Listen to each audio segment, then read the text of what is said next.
Le 4 mars 1933, le nouveau président des États-Unis, le démocrate Franklin Delano Roosevelt, prend ses fonctions à la Maison-Blanche.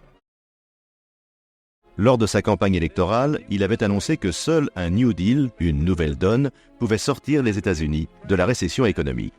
Depuis le krach de 1929, le pays s'est enfoncé dans la crise. En 1932, c'est la paralysie. L'argent ne circule plus, la production chute dangereusement et le nombre des chômeurs dépasse bientôt le chiffre vertigineux de 15 millions.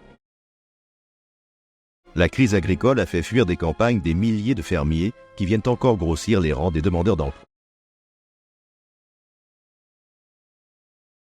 Avec le New Deal, Roosevelt tourne une page dans l'histoire des États-Unis.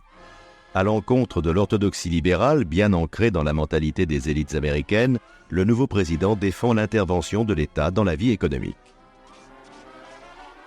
Dès le mois de mars, il lance un premier train de mesures pour rétablir les finances du pays paralysées par l'endettement.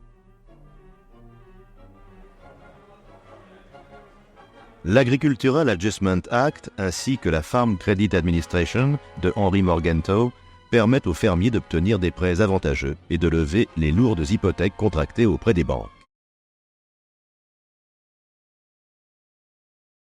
Roosevelt remet au travail l'Amérique en lançant des grands travaux dont le plus fameux restera dans les mémoires celui de l'aménagement de la Tennessee Valley.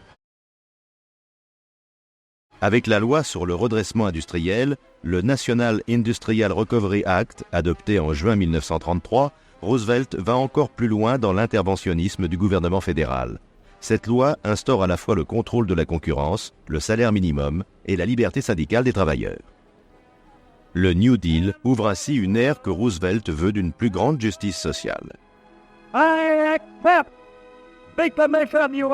L'assurance vieillesse et invalidité est créée à l'échelon fédéral, tandis que des subventions sont données aux États pour secourir financièrement les sans-travail.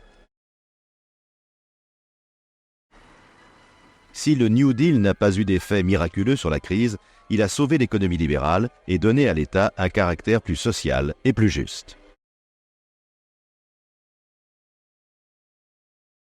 Réélu largement en 1936, Roosevelt incarne désormais la démocratie américaine.